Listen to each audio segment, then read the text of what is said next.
Okay. So, universal goal. What is a universal goal? Well, this is a big long paragraph, but I won't read it because I read enough of the slides. Basically, in my opinion, the universal goal, everything we do, nutrition, health, yoga, hobbies, finding someone to love, the universal goal is to increase quality of life.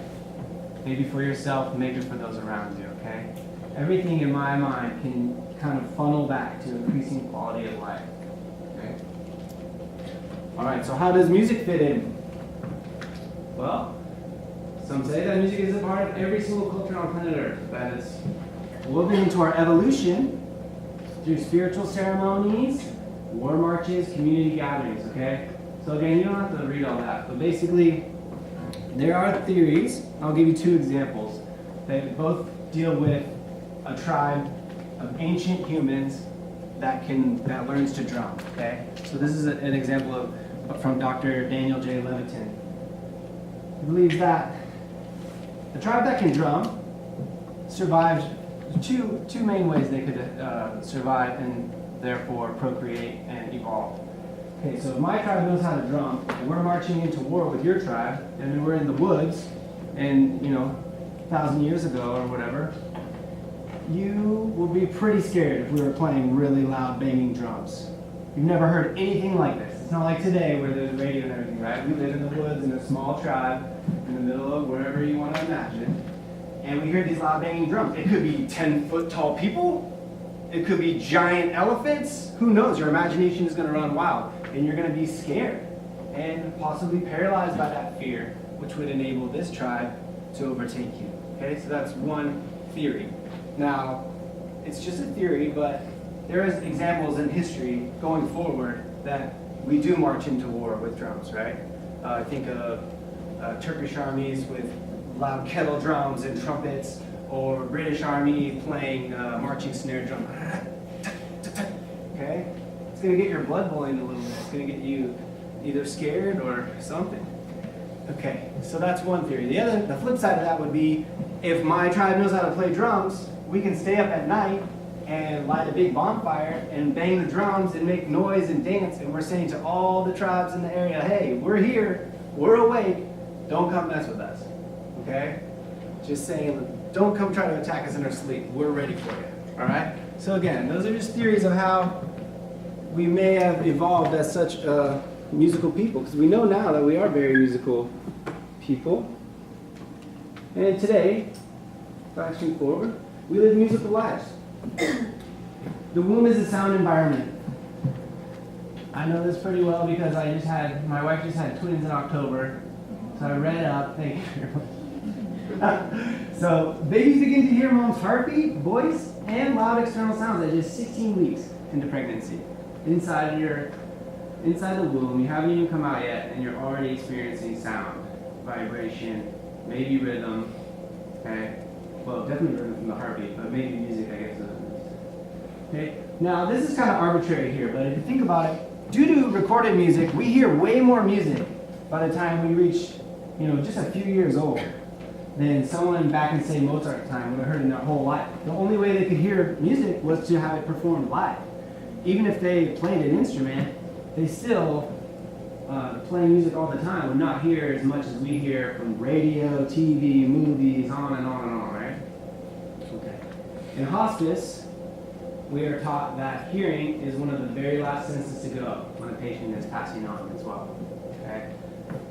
We teach families to continue to talk, sing, whatever you do to your loved one up until the very, very end.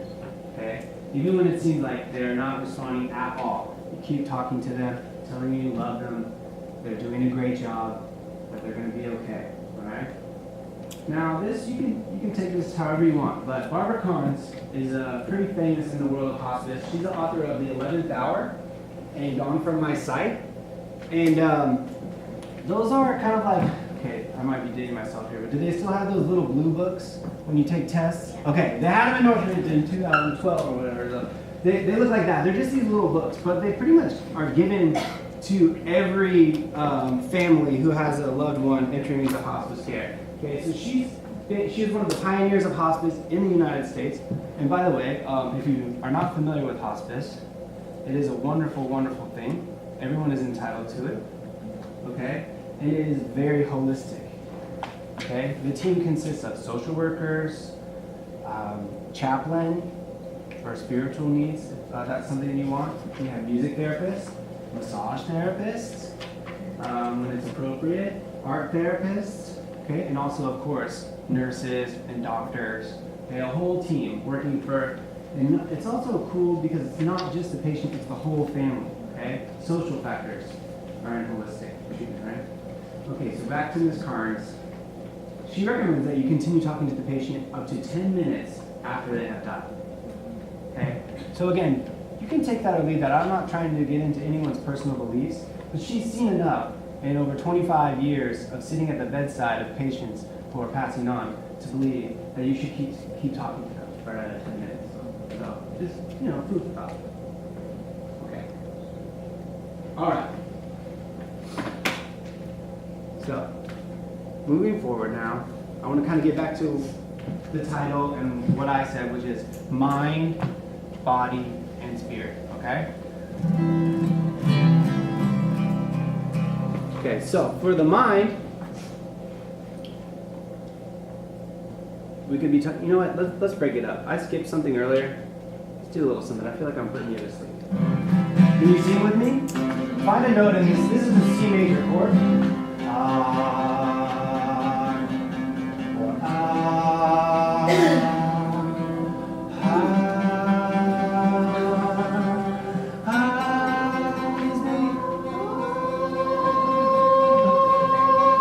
Still in there?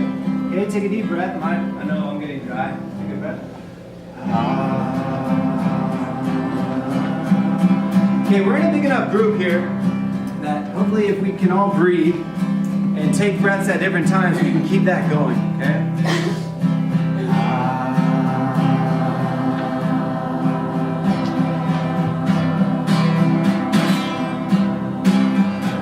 Yeah, keep going. Sounds so good. Turn off your mind, relax and float down.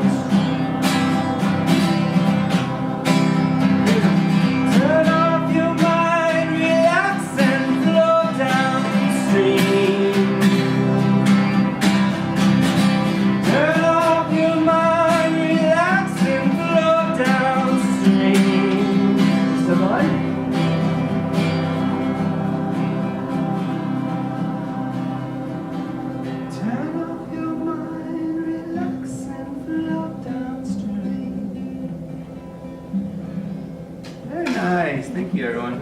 So that's from the Beatles, if you didn't know. And the words come from the Tibetan Book of the Dead. That's a song called Tomorrow Never Knows.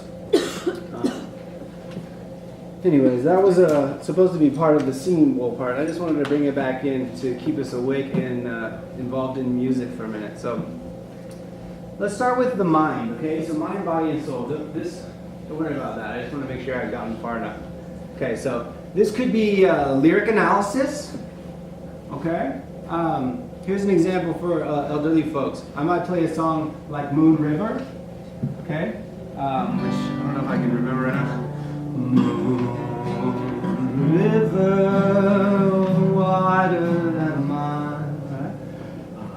Crossing you in style someday. I think I definitely need some water. Okay. So I play a song like Moon River. It's nostalgic, it can be sad, but there's one line in particular that I often use where they say, 2 drifters off to see the world. Okay? So we listen to the whole song. Maybe we're not thinking about anything that has to do with therapy, okay? But we feel safe, we're comfortable, we're just hanging out. And then I ask about that line, and I just kind of use it as a launching point for what we call reminiscence therapy, okay? A lot of times with elderly patients, we're just trying to open up and talk about old stories, things about life, okay? Because the idea, especially in hospice, is to kind of come to your own realization that, you know what, I did lead a pretty good life. I had a good time. I had kids.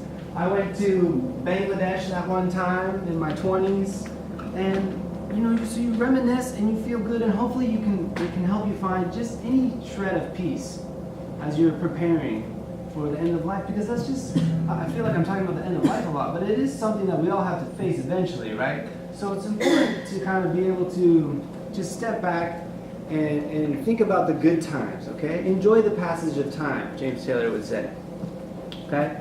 So lyric analysis, we're talking about what the song words have to say. This is something that we do in music therapy to work with our mind, okay?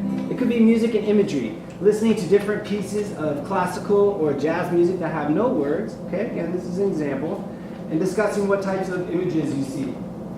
Ron Borzon, who is the head of music therapy at Northridge, does this group. It's very cool. This is with all age people that are going through drug rehab. We get comfortable, you relax on the couch, and he plays these 4 different pieces of music, and in between each one, you kind of talk about what images it brought forth for you, okay?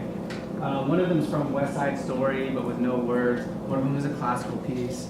But people discuss the images, and then he does, if you're familiar with Carl Jung, he does like symbol analysis, okay? So the male spirit within, the feminine spirit within, and just kind of goes through and discusses what your symbols may or may not mean for you, and sometimes it helps people really open up, okay? It could also be writing music. It could be music therapy for the mind.